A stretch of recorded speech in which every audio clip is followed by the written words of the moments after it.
This podcast is brought to you by Craft Spirits and Distilling for those who make and drink great spirits. Join our free email newsletter for technical and creative distilling stories in your inbox every week. Learn more at spiritsanddistilling.com.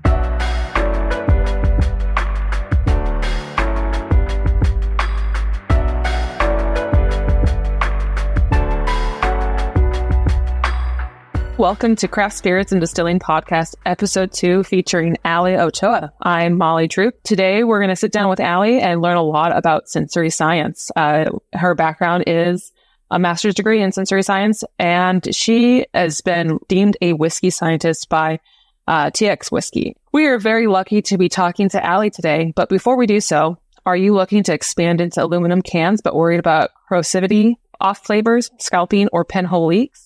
ATALC is a premium performance can proven to double product shelf life. Its manufacturing process requires no water, coolants, chemicals, or wastewater treatment. ATALC is fully recyclable and BPA-NI and PFAS-free, crafted for higher ABV products, acidic ingredients, emulsions, salt, and sulfites. ATALC is the toughest, most sustainable can for your brand. American Canning manufactures ATALC in Austin, Texas. Contact American Canning for a free compatibility consult or visit atalc.com. And craft spirits makers know firsthand that the best ingredient is love. Arrive Point of Sale combines industry expertise, essential tasting room tools, and a whole lot of love to make running your distillery easier. Scale faster with Arrive's mobile system that offers flexible service with QR code ordering, detailed reporting, and award-winning customer support. New customers, get your first month free when you launch before April 1st, 2024. Visit arrive.com/spirits-and-distilling and mention this ad. That's ARRYBED.com/spirits-and-distilling. I really want to kick this off. Allie is an amazing sensory scientist, whiskey blender, spirits blender. The first thing I want to talk about is a quote from a recent article called The State of Sensory Science by Katie Sukol. This was recently published in February this year. Sensory scientists seek to measure, interpret, and understand how humans perceive the world around them, as well as the consumer products within it, through the lens of sight, smell, taste, touch, and hearing. This unique field brings together multiple disciplines, from neurobiology to anthropology, to help us better understand not only what humans being like and dislike, but also how differently we perceive various stimuli. As companies across the globe work to glean reliable, repeatable insights regarding new foods or consumer packaged goods, they rely on sensory and consumer scientists to guide everything from new product development to marketing. It is a field that is in a unique position to help industries across verticals become more human-centric, bringing key data from human perception to better inform every strategic business decision. And of course, we have an amazing sensory scientist with us here today, and we're going to dive into that subject entirely. But before I do so, I'd love to give Allie the opportunity to introduce herself. Awesome. Well, thank you for having me. I'm super excited to be here. Always happy to talk to Molly. Any opportunity, I'll always take it. My name is Allie Ochoa. I have been working in spirits for the past 7 years, I think, at this point. But before I was in spirits, I was getting my master's. So I got an undergrad in food science. Whole time I was there, I was working in a sensory science and flavor chemistry kitchen and lab. And then I followed that up with my master's, which was in animal science, but the focus was sensory science and flavor chemistry as well. A lot of fun to work on, have experience working sensory science with meat, clothing, and even coffee, and then whiskey. And that's kind of where I wanted to land, and spent 7 years living the dream. Love it. Where have you worked before? Where are you working currently? When I started working at TX Whiskey out of Fort Worth, Texas, as their whiskey scientist. Spent a lovely, like 5.5, 6 years there, had a blast. And then I wanted to branch out and learn a little bit more about other spirits as well. So I spent the last 1.5 years in a tequila company called La Pulga Spirits, also based out of Fort Worth. And halfway through, or like a couple months in, I realized I really missed blending whiskey a lot, and was very fortunate to have been connected to a group called Fine Familiar Spirits. They're the producers of Quest End Whiskey. And I've been blending for them since March of last year. So just about a year now. For our listeners' understanding, Allie and I met at a Women in Whiskey event back in 2019, thanks to Carrie Ann Fuller. She was our first connecting point, and we all still love when we get the opportunity to hang out together. But I think at that time you had really, my first introduction to you actually was through your master's thesis. I remember reading it and not knowing you at all. I mean, like, I like this person. This is a very interesting topic that we don't talk a lot about. Do you care to tell our listeners a little bit more about it? Of course. I can't believe you read it. Oh, definitely. I barely wanted to write it. So I got to do my master's thesis with who would end up being my boss at TX Whiskey, Rob Arnold. Great guy, awesome person to talk about whiskey and science with. And at the time, my coffee project for my master's had just fallen through. So I was looking for what to write my thesis on. And he called me up the very next day and he suggested that we work together. So what he was really in search of at the time was seeing if you could quantify or measure terroir in whiskey the way that you might in wine. So the way that we did that was he worked with farmers, and I think it's been 7 years, and I'm so sorry. I don't even remember the title of I think I had to screenshot the title of the thesis the other day. So he worked with farmers in 3 different areas of Texas that have very different climates, soil conditions, farming practices. And he grew 3 different varieties of corn there and a 4th variety at one of the locations. And from the corn that he grew, he made new make whiskey, kept everything the same besides the yeast was the same, the process was the same. The only thing that was different was the variety and where it was grown. And then he sent me those new make spirit samples. And I was, at the moment, I worked with a descriptive analysis sensory panel, had just trained them up on coffee. So had to build a lexicon, develop it, train them on that new lexicon. And because it was whiskey, but also a clear spirit, just kind of ran the gamut of, all right, all white spirits I can find, all whiskeys, just to be able to narrow that down.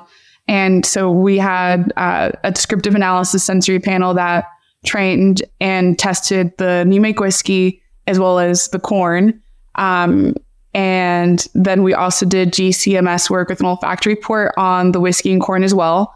And then we did proximate analysis. So different types of fats, protein content, carbohydrate content, to see if, I guess overall it was to see if there was anything different in either the variety, the location, or the interaction of the corn that would then translate over into flavor itself. And that's where we use the GCMS and paired that with the sensory data that we got back to see, like, all right, if we were picking up more buttery or more apple, more piney, terpene, anything like that in specific varieties, could we then pinpoint that to a specific chemical that was a higher, or just there was a different balance in the matrix, and those corn samples and the whiskey samples, and then also taking that back to, well, was there a difference in the fat content, or even like the fatty acids that were coming off? Was there a difference in the protein content? Was there a difference in the carbohydrate content? So really trying to get into the nitty gritty of if there was a difference that existed and then how it translated over. And I think very high level, we did see that there were some differences between varieties, there were some differences between locations, but it was the interaction of the two that really yielded the bigger differences. It was a lot of fun. It was a lot of data. Again, I'm very surprised that you read it because I didn't want to write it. So those things are hard to write. Oh my gosh. Well, the worst thing too was, sorry to get a little dorky about experimental design, because we had a balanced design. So 3 different varieties grown in 3 different locations, balanced, easy to compare. Mm-hmm. But we also technically had an unbalanced design because we had one variety that was grown, a 4th variety that was grown in one location. So I had to run everything twice. So in the balanced and unbalanced format. So there's a lot of just data and tables and double that just because it was like, hey, this is balance. This is for unbalanced. So I think that what was fun too, when we first met, we talked about this and how you might apply this kind of research to like additional projects. We joked about at one point doing a whiskey that was distilled at the same place, same kind of parameters, but aged separate locations. And of course, that didn't really work out in terms of logistics. But have you thought more about what those kind of surprises might yield? I know we said joked, but like I still fully intend to do that. One day. I'm going to send you a transfer and bond one day. It's just going to show up and it's like, yeah, just keep them there. We'll details, you know? Yes. So what I would be super interested in seeing is, I still fully want to do that project. And I want to be able to send whiskey to places that have very different, just climates, weathers, humidities, all of that. And just be able to see how flavor develops, just because all of that will affect it.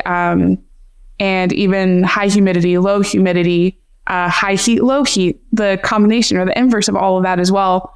And just because the little that I've been able to see was, in places that have higher heat, you'll develop a little bit more caramel, a little bit more like roasted nuttiness. But I still want to know why. Like I want to see what's happening in that chemical pathway that is leaning toward more caramel roasted versus more vanilla, especially when it's things that you're getting out of the barrel. So, and again, that is very limited and only anecdotal evidence. And I still really want to lean into that to be able to see what's going on.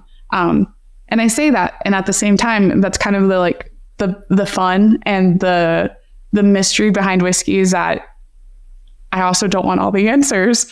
I like that there's a little bit of unknown as to like how it's developing, and like you can develop patterns and you can develop trends, or even see like, all right, this is on par or like on track for what it's meant to be, and still just have like a little bit of like, oh, that was surprisingly great, or like, oh, that was surprisingly needs a little bit more time in the barrel. But yeah, I'm stuck between the two, and I think that's just whiskey in general too. Like there's it's super science driven and it's great, but also there's this like romance to it that comes from not understanding everything. I mean, it's the same with fermentation. There's that black box, as we call it, of information that we still don't completely understand. Aging is no different. Before we dive more into that, omnibibulous means able or willing to drink almost anything. That's the attitude of the consumer you're trying to reach. They're omnibibulous. So how does your distillery remain competitive? Distillers must future-proof their business with a multi-segment production attitude to meet consumers with the right beverages for the right occasions. Encompass Production Cloud is a software designed to help you lead in the modern beverage industry. Now, the omnibibulous consumer is a good thing. Become future-proofed at encompassTech.com. And at RMS Roller Grinder, they design and build quality roller mills and grain handling systems for your specific distilling needs.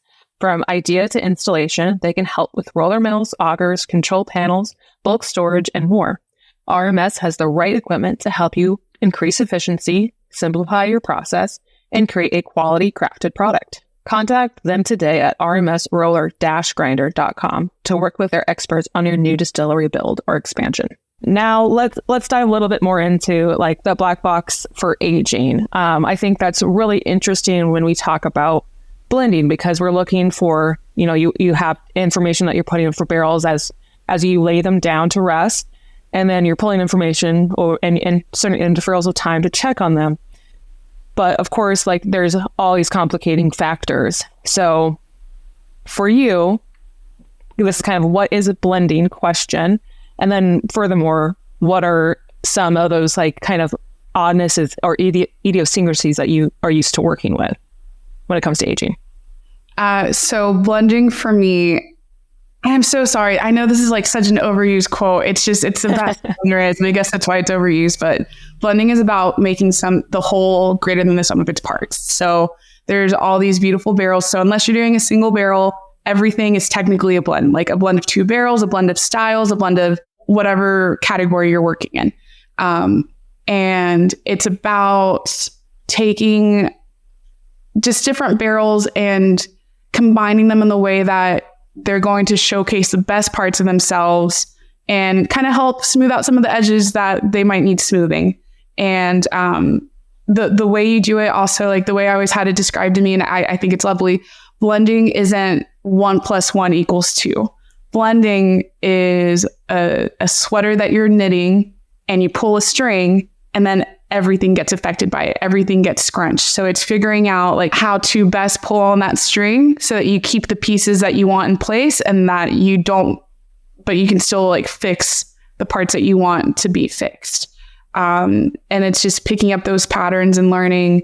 Like an example I always like to use is occasionally barrels can have a little bit of a high nutty fatty note, which I personally don't love.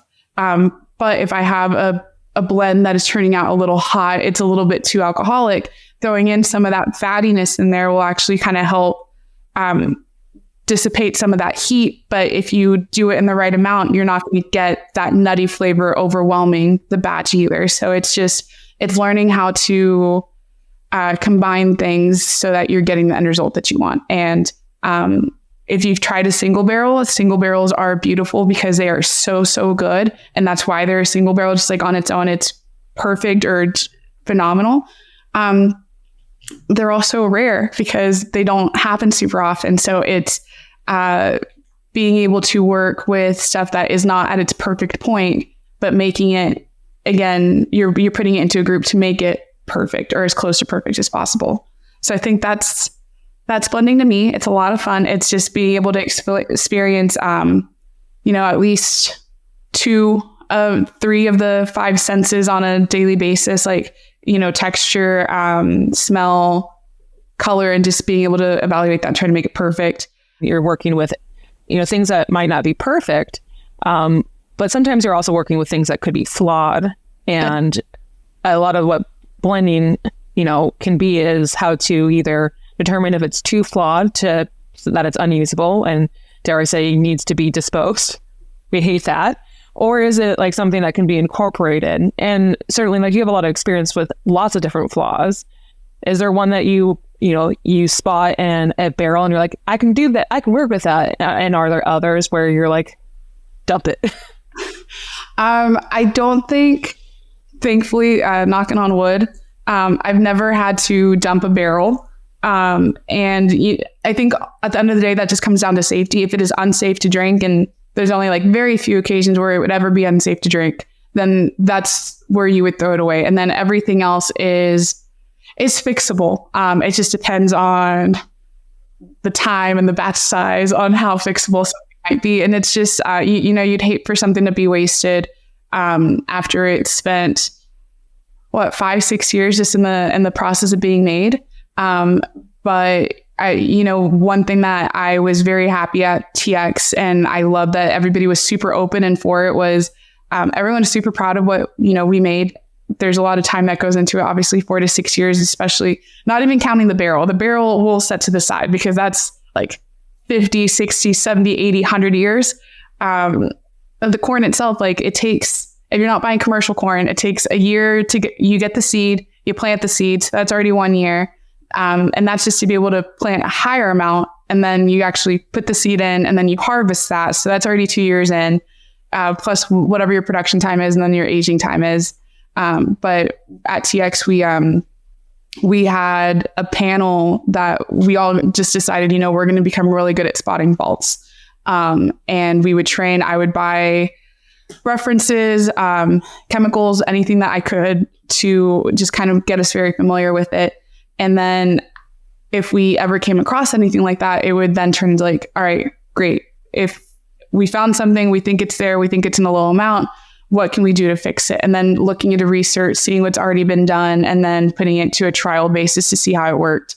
And it was always a lot of fun. I hate to say it, but sometimes like the most fun you have is whenever you're trying to like work through a challenge. And you might hate it when you're in it, but afterwards it's just such a sense of accomplishment that you were able to, again, not let stuff go to waste, but also you're not putting out bad product because both are lose-lose situations. This seems like how the blending and distillation team work together, right? They're very separate things, very separate tasks, but at the end of the day, they need to be able to make a cohesive product. So Is this where it sounds like there's lots of paneling that you get distillation team involved with? How are you also involved with kind of on the distillation side? So I would like to start off with, I got super, super lucky, and I don't know what that luck is, and I'm hoping it doesn't run out.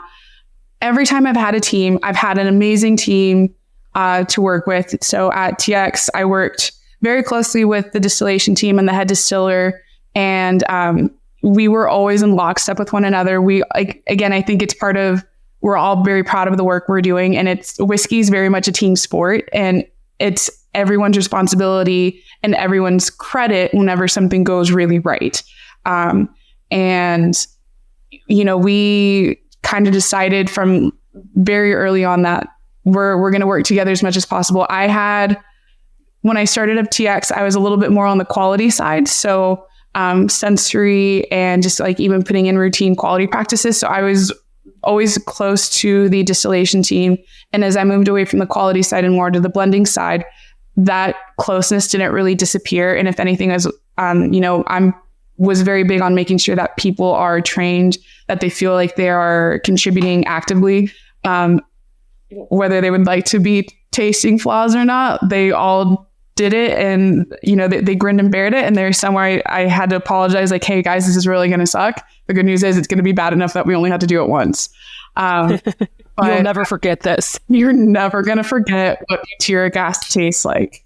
But it's for people, it tastes like baby vomit. It smells like baby vomit. I was going to say, you should tell. Yeah. So we always worked very closely together, and you're right that it's two very different sides of the same coin, of the same end result. On the distillation side, they handled grain to barrel. We all kind of shared barrel because that's where like the aging process starts. And then I was barrel to bottle.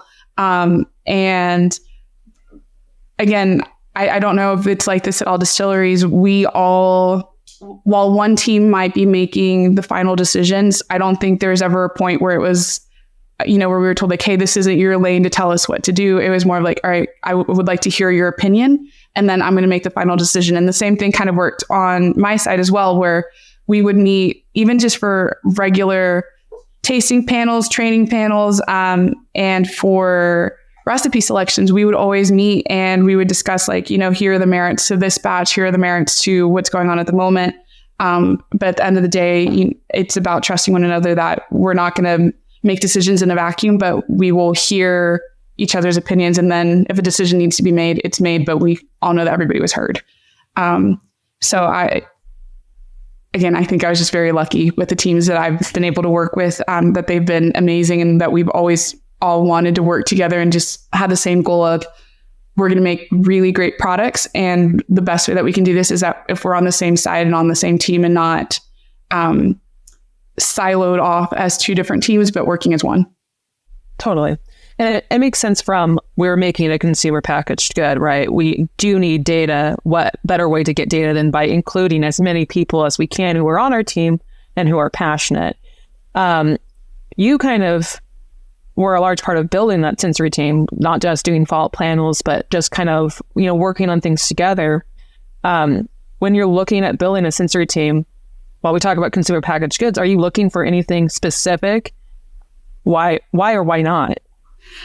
So I would say, like, from when I was in school, like building descriptive panels to where I was at TX, I had two very different, one at the, in my master's program, we would hire people, take about a year to train them, all that stuff.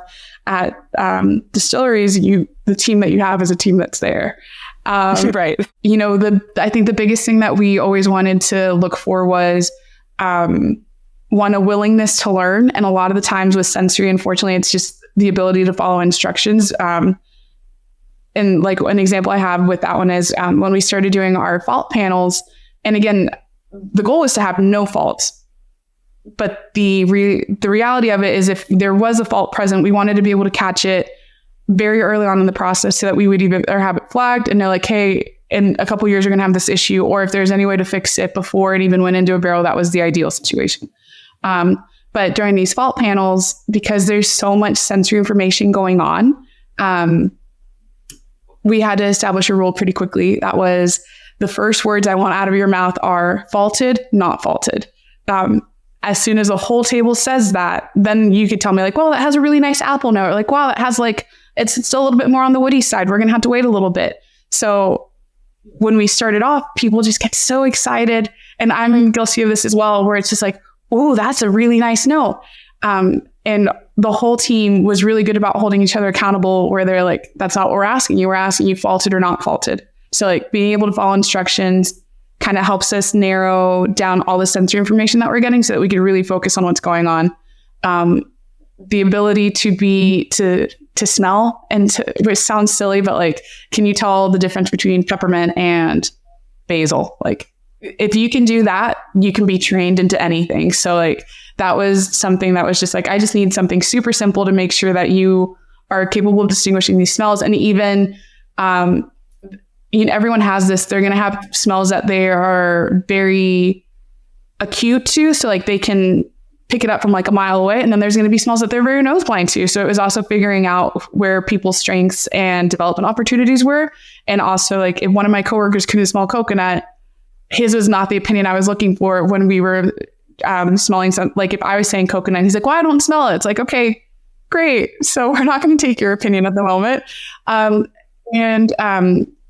Also just, so yeah, if you can follow instructions, if you can distinguish smells and just like the willingness to learn, because I think when it comes to sensory, it depends on the type of sensory you're doing, but it's like learning another language. So unless you're willing to put in the time to be consistent, to go through training, then it is very difficult for you to actually advance and keep moving forward.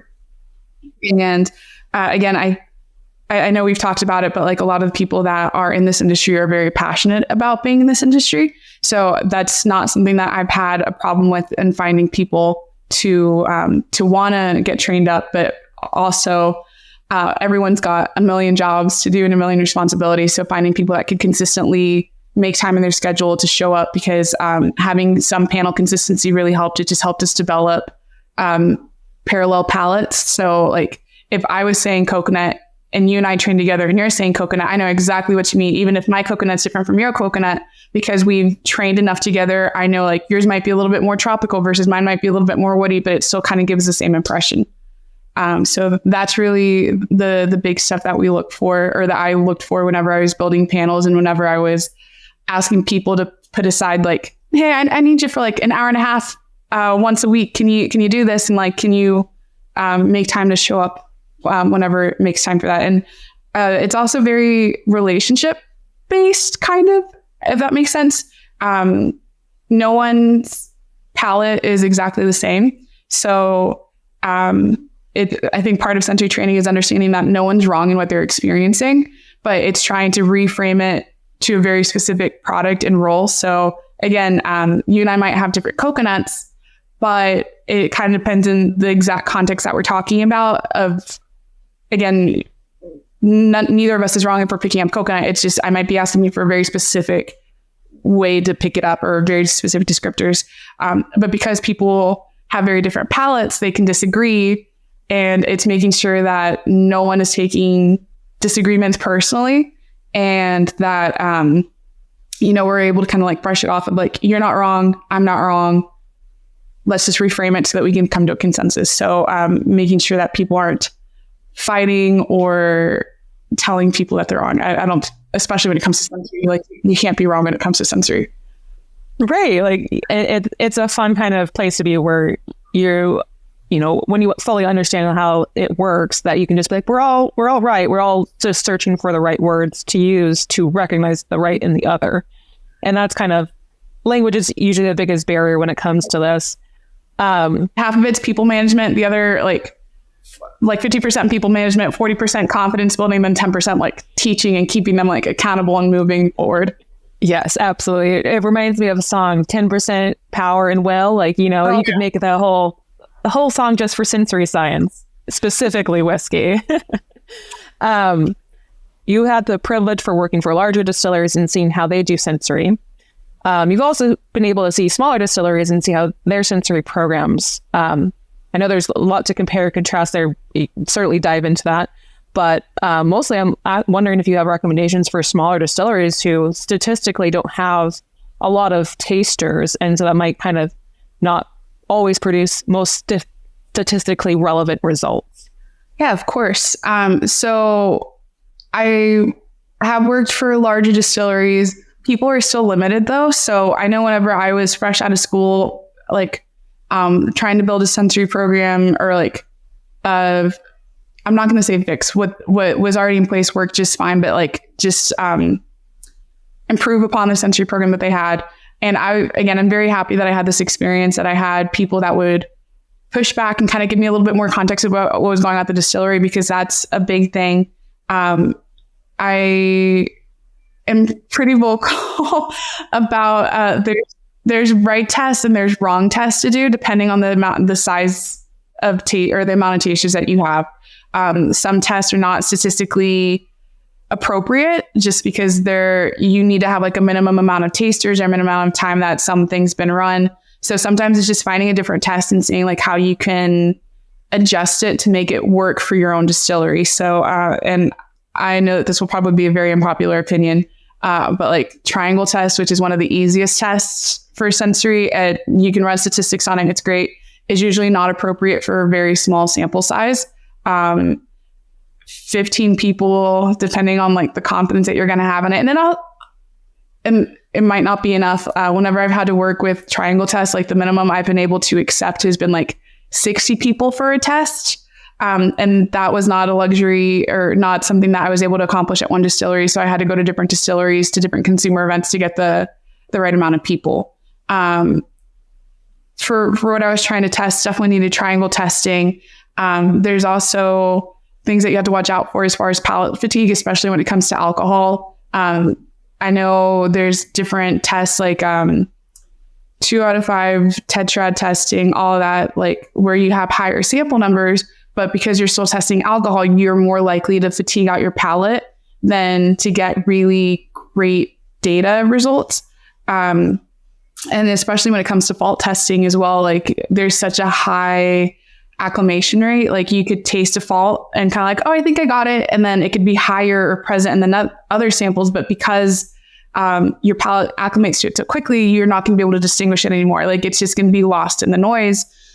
So we had different panels where it was just not statistically based just because it didn't have to be. And I think that was something else that we kind of, I had to learn after school was not everything has to have a significance of 0.05 to be good data, or to like, hey, great, we can do the next test, because you almost have to look at it and the context of the distillery. Does it matter if it's statistically significant, or is it enough that we can just make this change? And a lot of the times it was enough that we just needed to make the change to do something that was better for the process overall, even if the taste was maybe a little bit different. So it's just finding, being very realistic about what your distillery is capable of doing without disrupting workflow, because at the same time, again, everyone's got a million jobs and different priorities. And while taste should definitely be high up on your priority list, sometimes it's needing to get barreling done. Sometimes it's needing to make sure that you have whiskey made in order to go taste it. But there's different resources and different books to look into. And I know I was very fortunate to go through a sensory science program. But also there's just different organizations that I think if you go and ask for help, they're always happy to help guide you. And even like Gary Spedding's lab as well, like he provides, I think, sensory services for other people. And he's able to test for you and give you really relevant and good feedback, where sometimes like I would run data for my own lab and I'd be like, that's a lot of chemicals and that's a lot of numbers. And it's like, great, I'm gonna have to sort through this and figure it out. We also had other tests that we just developed like internal values of products have natural variance. So like, what is that natural variance? And if it's testing within that natural variance and it's considered not different, and still testing the panel. And yeah, I could talk about this a lot, but it's about, continue. It's great. I think it's just about finding what works for your distillery. And if you have a team that's trained up, then just trusting that the team is calling things out, but also, human error happens as well. So having a safeguard in place to make sure that, was this batch very different, or was it a day that allergies were running, grain was running in the air, people are just not feeling well. So being able to kind of identify what's going on. I think it's really interesting too. I know that neither one of us had personal experience with like losing our palates during COVID from having COVID. Yeah. But that was somewhat a thing that some of our colleagues and our peers were going through, where they had to hopefully regain their palate, but they went through that whole readjustment period. Do you have any kind of advice for people who kind of went through something like that?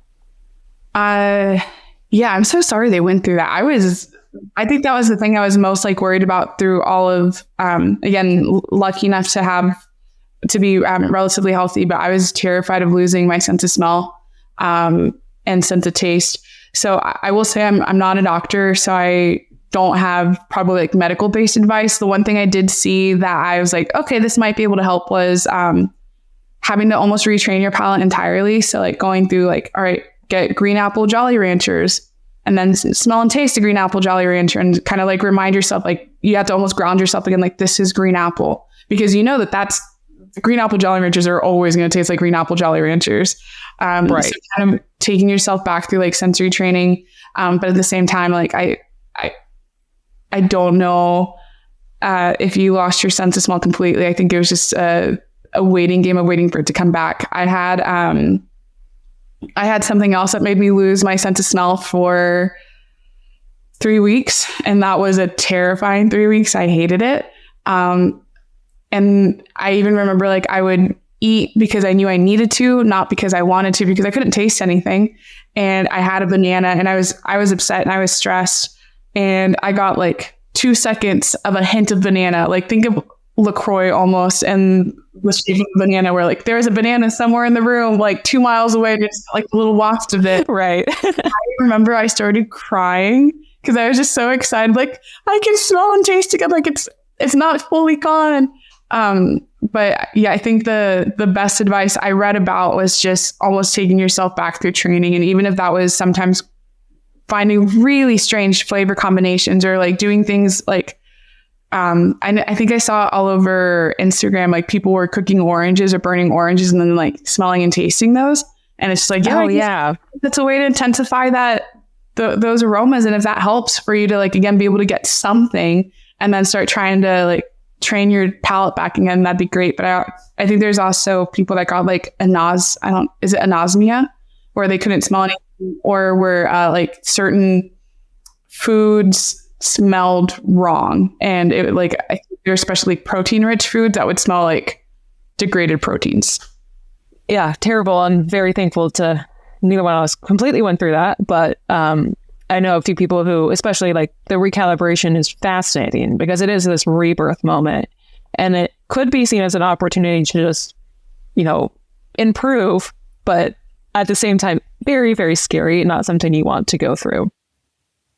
Do you have favorite tests? I know it's they're often very situationally specific, but do you have a favorite test for descriptive or hedonistic or discriminatory?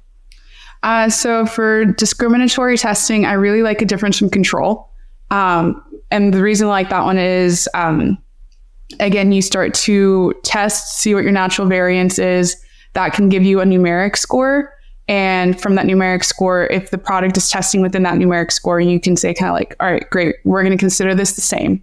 And that one, again, I think one of the most common ones is triangle for discriminative testing. I knew I could have a very well-trained panel, and I knew that panel would be able to pick up differences sooner on that type of testing than they would off of triangle testing. And then I didn't have to worry as much about the statistical side of it. Like, did I have enough people to be like really sure that this is going to be like significant in the way that I needed it to be? And with the trained panel, and the way that I would do it is I would have a reference sample, like that's what they're testing. I would usually have a blind reference somewhere in that sample set, and then one or two other samples.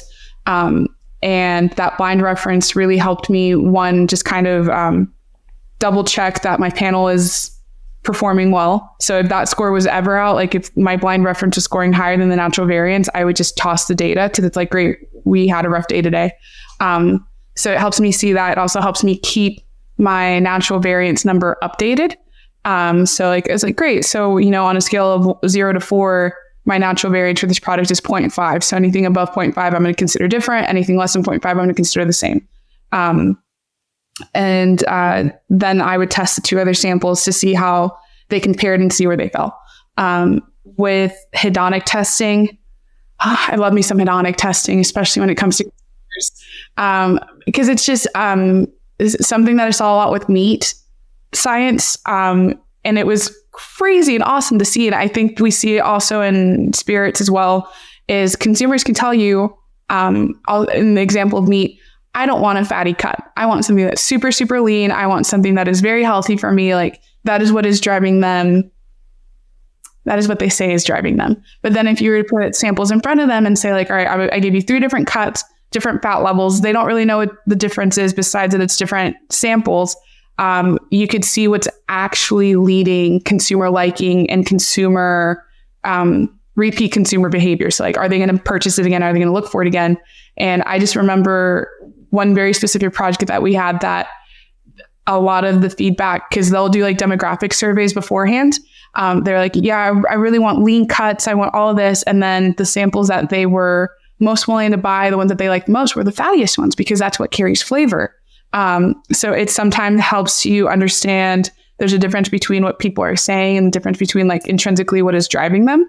So that's always awesome to be able to do that. But for hedonic testing, honestly, just a 7 to 9 point scale, depending on how, because you also have to work through certain biases where, goodness, I cannot remember what it's called. People have a tendency to not want to use the extremes of a scale. So if I think that there's more points of separation, there's also like a limit. Like I wouldn't go past, you're not supposed to really go past 15 points of separate, or like 15 different points, but I would do a 7 to 9 point scale, and then get everyone's averages there. But like you could see clearly which samples are preferred. And I think something that we hear a lot in whiskey and in spirits is that people don't want sweet in their drinks. But then whenever you serve them something, the ones that, even if they're not sweet, but have the perception of sweetness, are the ones that tend to score very well. So hedonic testing is awesome for that one. There's one more. Which one was the last one? Descriptive. Oh, descriptive. Yeah, I love me some descriptive testing. It is a lot to train people on and to have a good descriptive panel.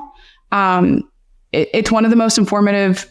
It also requires a ton of work. So again, very lucky that when I was at TX, I had people that were willing to sign up for it, to show up for testing. But for every like 2 hours of testing and training that we were doing there, it took me at least 6 hours of prep work beforehand. And that was just, it was the kind of descriptive analysis that we were doing, though, was, again, I wanted us to kind of have, and I could have probably simplified it and pared it down a lot, but I wanted us to have like really good fingerprints for what our products were. And it helped us out so many times, just because like, hey, something's off. It's not bad, but it's just not the right profile. We could run a descriptive analysis panel and kind of see like, all right, this is what we think is off. And then from there, we could backtrack to see where we think the cause was coming from and then be able to fix it. Even if it just meant reblending, like we were able to kind of like, if I had a bourbon that was usually very fruit forward, and then all of a sudden, because everything's also a little bit in a matrix. So we would kind of teach them how to split all those flavors up so that we could identify what the point of difference was. If I had a bourbon that was very fruit forward, then all of a sudden I started getting something that was very woody. It was my job to figure out, well, is it because I'm picking barrels that are too wood forward, or is it because I don't have enough fruit or floral or sweetness coming in from other barrels, so the wood is what's prominent? So it really helped us sometimes in being able to fix or to get more consistent batches. But it is a lot of work and it is a lot of time. And again, that's the one especially that is like you're learning a new language. So I remember sometimes we would have seasons where we would be like, hey, yeah, let's get this descriptive panel up and running. Then all of a sudden it's like, well, let's go ahead and take a break from it. Everyone's really busy. Let's reconvene and let's just meet once every 3 weeks. And I always push back with that, just because if you're not consistent about following up and about learning this new sensory language, it's just going to take a lot longer. And the time, if we're only meeting 3 weeks, then by the time the 3 weeks have happened, you haven't reinforced that practice enough to be able to be useful against me 3 weeks later. So I would almost have to repeat what we just did 3 weeks ago. And it's just that cycle of, great, we haven't met consistently enough. So now we're always at starting point one, and it's just going to take us a lot longer to progress through training. Descriptive is great. It's awesome. It's a lot of work to have a well-trained panel. And whenever you're working with descriptive, you want to make sure that you have well-trained people. And these are kind of tools that a lot of sensory scientists use, but are there any other tools that you find are important to have in hand other than your panel, your perfect panel? This is going to sound stupid, but people skills. It's kind of what I was saying beforehand. A lot of the times what you're doing is you're teaching people a new language. You're trying to encourage them to explore. And again, sometimes it's even just, it was as far as I would have people on my panel that were very vocal, and they're so good at what they do. And they were so they were just so comfortable in that world. But if I'm trying to train other people, I would sometimes have to pull off my really good panelists and say, hey, I respect your opinion and I want your opinion, but I want your opinion last, because I know that you're very confident in your opinion. I need them to build up their confidence as well. And if that's them being wrong, if that's them being right, it doesn't really, I need them to be more vocal so that it's not one person or two people that are leading this panel. And that included me as well. I would keep my mouth shut until everyone had a turn to go, because I wanted people to be vocal. So it's teaching people to share, and everyone's so eager to teach one another, but it's kind of managing the panel. You're also trying to build up people's confidence, which takes a long, long time. And it's making sure that they understand that what they're tasting is correct, even if we have to reframe it a little bit. So it's being able to work with people to make sure that you're teaching them and you're building them up and their confidence, but you're still needing to progress and get results. So again, that one sounds really stupid, but people skills is a very good skill to have when you're trying to build up panels. And also, again, you're teaching people a different way to taste and a different way to interpret their senses. So it's about making sure that they don't feel bad about anything that they've done in the past or how they've seen things. And even I remember we started teaching people, and they would be so excited because then they would come back a week or two and hey, I tasted my coffee, and guess what I tasted in my coffee? And it's just tell me about it. So it's also giving them room to grow through other products and be able to encourage them there as well. And for them to, the best thing was whenever they were so excited to come back and share, I tasted my pizza today, and you're not going to guess what I was really picking up when I was tasting pizza. So just making sure that you're encouraging their sensory journey through other products as well. I love that. So important. And I guess a follow-up to that, you obviously have a lot of confidence in what you do, and you're very good at it. What was a confidence builder for you when you were working on your personal palate? So when I was working on my personal palate, so I was still in school, there wasn't any confidence there. You just kind of had to keep learning and keep pushing and knowing that eventually I'm going to feel confident in what I'm tasting. Was something that helped me a lot was having references. So if I'm going to, if you and I are tasting something together, and again, no one's ever wrong in what they're tasting, and I'm calling something oak, it helped me to have a commercially made product or something that I could show you, this is what I mean by oak. So let me show you what I mean by oak. I'm going to share it with you and see if you can taste it with me. So sometimes just having those tools and retraining myself always helps, and you never stop learning. You never really stop training. A good support system is crucial. And again, because I was in school in the sensory science program, I was going through this training when a lot of other people were going through the training, and we were training as we were learning. So for us, it was a little bit of trial by fire. So it was also just having someone to talk through, hey, I'm having doubts. And it's hey, those are normal doubts. Just keep going. You're good. So just that and time, I think, has been probably one of the biggest things with confidence building. And I know it's very well experienced in our industry.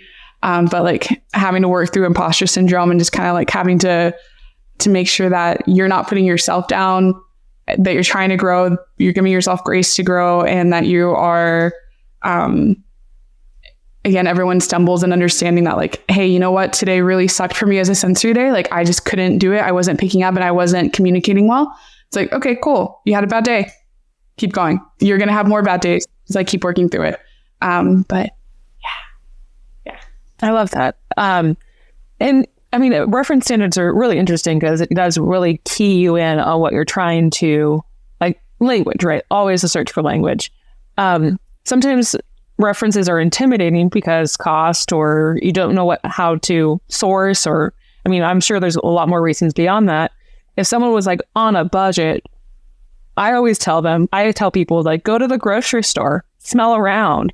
Like, do you have any of those like on a budget kind of sensory helps? We love everything on a budget. So we will almost always be on a budget over not a budget. So yeah. So best thing you can do is, what I always like to do is go online, look at different lexicons, see what they have already developed, especially look at descriptive analysis sensory lexicons, because what they do really well is that they will tell you, all right, this is strawberry. This is the definition I'm giving you for strawberry. Now, here are your references, the preparation method, and the kind of descriptive analysis we did. It was not only identification of the aroma, but also the quantification. Quantification is what really adds that like extra level of difficulty. But what you can do is don't worry about quantifying yet. Build your way up there if you even need it. Because you also, a lot of the times, don't really need it, depending on what you're trying to work on. I would say go look at commercially available products. So this is the time to like go get all the processed food you could find. This is like when processed is encouraged because they're going to be a lot more consistent. Like geosmin is a fault that comes up a lot or it can come up a lot in whiskeys. So one of the best ways to test for geosmin or train on geosmin is go get Miracle-Gro potting soil. That's exactly what it smells like. If you're looking at, beta-damascenone, that's like baked apple. So you can go get like just cans of baked apple pie filling, it's stuff like that. And it doesn't have to be like the compound does not have to have beta-damascenone in it. It doesn't have to be the exact same thing. And even like isoamyl acetate, right? Like banana comes up, just go get banana. Or some like some Laffy Taffy, banana flavored Laffy Taffy. And like, it's not going to be exactly that flavor. It's just giving you an impression of what it can look like. And you train with these. So if I wanted, again, green apple, just because Jolly Ranchers is such a good example, I would just get Jolly Ranchers and I would smell them. I would taste them. It's like, all right, cool. I'm memorizing what green apple tastes like to me. Is that exactly how it's going to present itself in a whiskey? No, because intensity is going to be completely different. There's going to be different aromas and different smells there.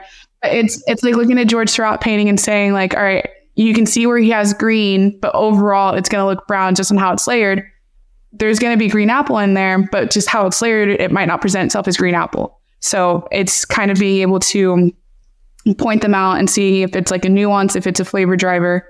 But yeah, just go to the processed food aisle, go to the candy aisle, go to canned foods, anything you can, just to like, I mean, I would have like a guideline on like, what am I looking for? So if I'm looking for, again, I'll use geosmin just because that's on my mind. I'm going to go get Miracle-Gro potting soil. I'm going to have people smell that. I'm going to have them taste it. Maybe not taste it. Maybe not taste.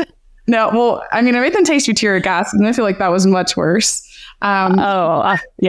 Well, not pure butyric acid. I like dosed it, but like then what I might do is I might put Miracle-Gro potting soil in a spirit base, filter it out, then have them smell it again, because then that way you've infused the flavor in there. So it's stuff like that where you really don't have to get expensive compounds or chemicals or liquids. The only time I would say like it might be worth getting that reference is if it's a food safe version of it, because you need them to taste something. Other than that, like I hate to say it, like a little dirt never hurt nobody, but but it's just being able to infuse those flavors in so that they could just get familiar with them as the pure, I'll say quote unquote pure flavor. And then if you can infuse it in the whiskey so that they can see how it is once other flavors are mixed in as well. But yeah, no, there's no reason, I don't think, besides again the food safe part, to have to go get very expensive compounds. You can find every smell and every taste imaginable, either in candles and oils and foods and candies and anything. And I just say, start off with that. And then once you've advanced to that point, start doing the infusions. And once you've advanced to that point, you can keep growing and improving from there. But there's no reason to start by spending a lot of money. That's great advice. I now think that I might just take some Miracle-Gro and put that in spirits and see what happens. Just don't drink it. Don't drink it. They're going to get really good at smelling dirt and earth. And I think part of that too was, I remember I had a panelist that she was so great. She loved the smell of Miracle-Gro potting soil. So she was very good at identifying it. And she's like, oh man, this just smells so good. It's like, great. That one's a faulted sample. Thank you for helping us identify. We're going to have to work through that in a little bit. And then besides not only the references, I know something that really was crucial for my team as well was I very rarely on one of our normal panels wanted anybody to refer to anything in the chemical compound, just because there's no reason to. Later on, I could talk chemicals with the head distiller, and if somebody really wanted to, they're more than welcome to. But what I didn't want is someone feeling intimidated, like, man, they're talking about acetaldehyde in here. They're talking about vanillin in here. They're doing which vanillin I think is a little easier. Or like they're talking about isoamyl acetate. It's like, that's not accessible to a lot of people, just if they're unfamiliar with it. And that just adds an extra level of difficulty. So I'd rather us talk about, green apple pungent or vanilla or banana, just because I don't need them to worry about, especially at the beginning, about remembering the name of a compound versus just being able to tell me in easy terms what they're smelling. And even I think we had a big joke that I know it's acetaldehyde. We would sometimes pronounce it acetaldehyde. And some of our team that, again, because it came up because of this team, they're like, oh, what's that one called? It's like, acidophilus or something like that. I was like, yep, I know. By acidophilus, we got it. So like green apple punch. Yeah, exactly. Acidophilus. Are there some probiotics in here? But I think the easiest thing you can do for yourself in sensory is make it accessible not only to yourself, your budget, to your team, as far as how you're explaining it, but also your references, and just it's tasty and it's whiskey and it's meant to be fun and like a lot enjoyable. So also not stressing yourself out about it. And again, you're going to have days where, wow, everyone's improving like leaps and bounds. Like we just took 10 steps forward. Everyone fully understood what we were talking about. And then you're going to have the days where it's just, yeah, we all really struggled today. And the references, I was so excited. Like I had to train people on bitter. So I went and bought caffeine. But bitter is not something that people are used to tasting on its own. It's always part of something. So I had a really hard time with it. And even if I dosed something really high with caffeine, and I made sure that they spit it out because it was a lot of caffeine, it was like until they got to the very high points, they really struggled with it. So very next day, I went and I bought chocolate, and I got milk chocolate. I got 70% chocolate, 90% chocolate, just everything where it's just, all right, we kind of got like a hint of it in the pure compound. Can you taste it in the chocolate? And that's what made sense to them. So sometimes it's even what makes sense to you doesn't make sense to other people. So it's being able to pivot a little bit and see, all right, how can I put this in a relatable term? And then we went right back to caffeine the very next day, and they all had it. And it was just trying to, again, reframe it in a way that was accessible to them. So caffeine powder, not accessible. Chocolate, super accessible. And like, I don't need an excuse to buy chocolate. Like it was great.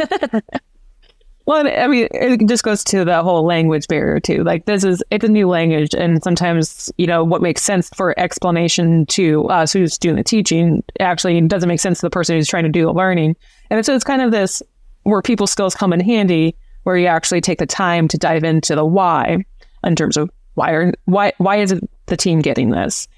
And I want to take the time to dive a little bit more into why, because, we're talking a lot about consumers and what appeals to them. That's part of what sensory scientists are trying to achieve, products that people want to taste. And that means sometimes different approaches for different projects. I know that there's like a whole TX style and a whole product that you're trying to achieve with that. And then you are also working on Quest N style. And I find that those different approaches are very intriguing because they're so radically different and what your end goal is. Do you want to talk a little bit more about that? I would love to. So with Quest N, we're a very small team. So sensory approach, blending approach has been different than what I had done at TX before. TX was very much, we work together as a group and as a unit. Quest N, because we're all spread out across the country, we don't always have the luxury of, sitting down together, talking through samples, all that stuff. But there's also just a very different approach to Quest N as a company in general. Quest N is a whiskey company or whiskey brand that was developed to appeal to people that like playing role-playing games, that are in that community, that want to be able to enhance their normal gaming with a whiskey. So it's 3 founders, Justin Ware, Matthew Lillard, Tim Sparapani. They came together just from their own love of playing Dungeons and Dragons together to kind of build this world for people that like fantasy role-playing games. And the way that we go about developing these blends is that, we work with wonderful people, but there's an author and an illustrator, Kate Walsh and Tyler Jacobson. And what they'll do is they will create these awesome characters with the whole team, and they'll craft these stories for them. And then they give me the character and it's hey, this is for edition number 1 or the release number 1. It's Paladin. So there's a story that's written about Paladin. And from that, I will kind of grab all right, seeing Paladin's background, seeing their class, seeing all this stuff, these are the flavors I'm associating.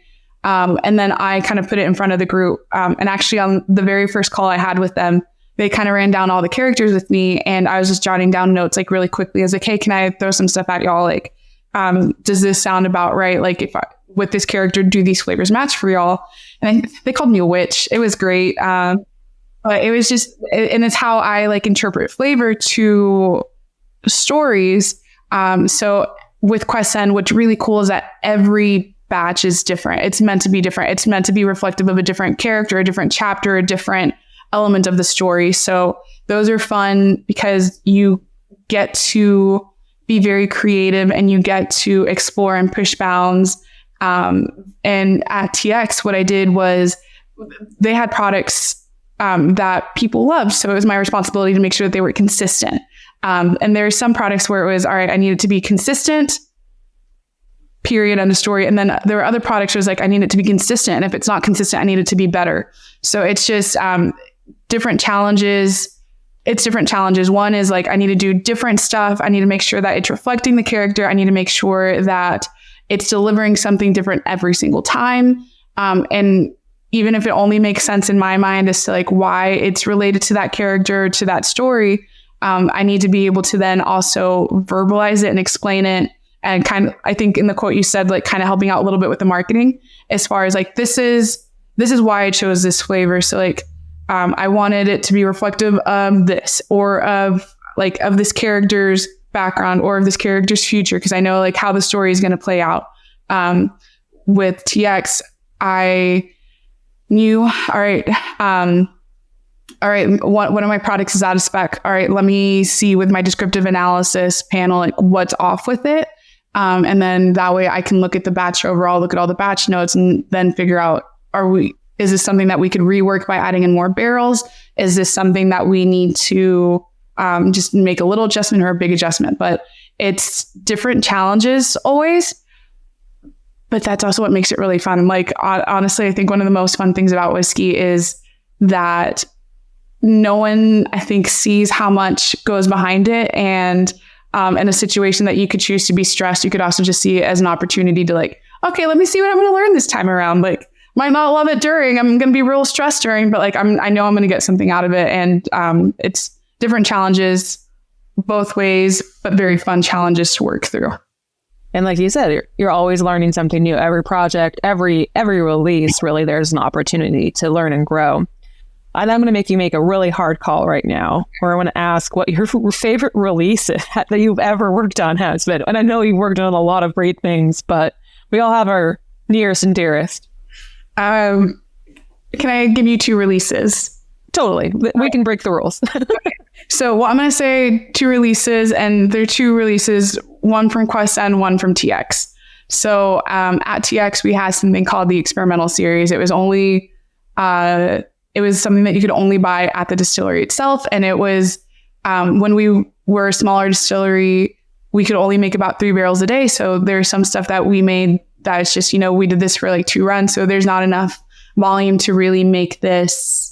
We can't make this a mainstay product, but it's just something that was very fun, very like nerdy, and like there's a reason that we did it, and it was just like, again, very science driven, very whiskey driven. And we approached it in like buckets. So like you had look at your grain. So we had a rye whiskey, or we had a rye bourbon, or a wheated bourbon. Look at your yeast, like so we had all that stuff. And one of the ones that I got to work on was a blended bourbon. So it was a straight bourbon, but it was had different finishes. So it was a wheated bourbon that had been finished in a maple smoke barrel, a wheated bourbon that had been rebarreled, so double oak, and then a rye bourbon that had been finished in a Merlot or Cab barrel. I can't remember which one it was, but the end result was, I like to call it like the barbecue bacon burn end whiskey. Because you had like that, the sweet glaze from the wine finished rye bourbon. Then you had just like a hint of smoke from the maple smoked bourbon. And then you just had that like nice woody like spine of backbone from the double oak. And it was so great. Probably one of my favorites. I'm pretty sure I have like 3 bottles stashed somewhere, and I have a really hard time opening that bottle. But it was great because it was just so layered, and every sip you got slightly different. Like the first sip might be a little bit more smoke forward, but then by the second sip, while the smoke was still there, you were able to get other flavors out as well. And that was I think my first release there that I got to develop and make. And that was so much fun. So I think it was just kind of seeing it from, because when I joined TX, they already had their bourbon there, and you had their blended whiskey. So I got to be a part of the first of a couple, but that was, I just really loved working on that one. And then for Quest End, so we have 2 releases out, I think soon to be 3 releases. But probably one of my favorites is, it's called Rogue. And it's, again, the character is a rogue. And I think the reason I love it so much, and I like Paladin as well, that was the first bottling. But the reason I like Rogue is for the exact same reason that we were talking about, was the challenges that we had with it. So it was getting all the barrels to arrive on time, getting all the samples for me to like, yeah, I like this sample, I don't like this sample. And getting everything to show up. And because everything showed up like at the distillery on time, and I didn't say everything, we were actually missing some barrels, but like I had enough to make my first set of recipes. I remember I worked on them for a day, and then the very next day, I was like, all right, great, let me double check to make sure I still like them the next day. Well, then I realized I did something wrong with my numbers. So then I had to rework my batch. And then I think that my computer didn't save anything. So then I had to, reverse engineer it to figure out how I made it. And the end result, I was just so happy with. And it was just like, I don't know if I would have been as happy. Well, one, because, we persevered, we made it through our problems, but also I just love the flavor profile. And I think how it ended up turning out was better than I had anticipated, and even better than like the initial batches I made that weren't going to work, because, it's really hard to make 200 gallons when you only have 100 gallons. And that was right. It was working through those problems. It was also I remember being stressed on, before with the other release, I'd had the whole team like I had their full backing. They're like, yeah, together we selected it. So I knew that everybody already liked it. This one, I tasted it and I had a couple other people taste it. And one guy and I were aligned, and I was like, okay, am I going to ignore we were not the majority either. We were like 3 people liked one recipe. Another guy and I liked the second recipe, and we ended up going with the second recipe because it was just, again, I had a gut feeling and I liked it better. It fit the character better. So it's all that stress and all the issues that came with it. And oh my God, I was so mad that my computer did not save stuff. But it's almost like those challenges make the end result even better because you had to work through them. And yeah, absolutely. As Bob Ross would say, happy little accidents. A lot of happy little accidents, yeah. But we love the end result. Yeah. Yeah. Well, Allie, it's been so wonderful talking to you. It always is. Do you want to tell everyone where they can find you? I am TX_Allie, and that is ALE. So it's spelled like ale. And that is where I am at the moment. And perfect. Yeah, I can't promise I post anything fun, but occasionally I do. And it's usually whiskey or spirits related. So, well, again, Allie, thank you so much for your time. And I'm really looking forward to seeing what happens next in your journey in the spirits world. I'm sure it's going to be great. Thank you. I'm excited as well. And super, Molly, always lovely to talk to you. Anytime we can catch up, I love that. So, yeah. And get geeky. We love getting geeky. Yeah, I loved it. Thank you for letting me talk your ear off about Century. Anytime.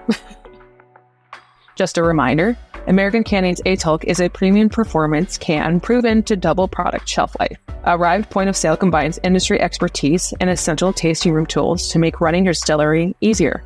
Future-proof your distillery and remain competitive with Encompass Production Cloud software. And RMS Roller Grinder has the equipment to help you increase efficiency, simplify your process, and create a quality product.